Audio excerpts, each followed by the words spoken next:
সিলেট নগরীর মেজরটিলা পূরবী আবাসিক এলাকার আলোচিত ও বিলাসবহুল এই কাজী ক্যাসল এখন গুঞ্জনের কেন্দ্রে। ৩০০ কোটি টাকার বাড়ি নামে পরিচিত এই বাড়ি নিয়ে গুঞ্জন রয়েছে ৫ আগস্ট সরকার পরিবর্তনের পর আওয়ামী লীগের সাধারণ সম্পাদক ওবায়দুল কাদের সেখানে আত্মগোপনে ছিলেন। চাওর হয়েছে সুযোগ বুঝে সেখান থেকেই পালিয়েছেন তিনি।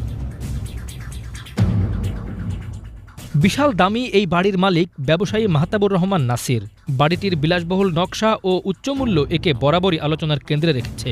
তবে সাম্প্রতিক ঘটনাগুলো এ বাড়িকে আরও বিতর্কিত করেছে।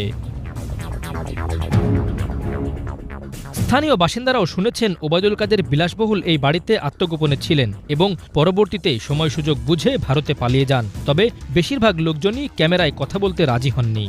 আওয়ামী লীগের সাধারণ সম্পাদক ওবায়দুল কাদের যে ৩০০ কোটি টাকার বাড়িতে ছিল আমরা শুনছি, ওই বাসায় তো ঢোকা যায় না, বরং আমরা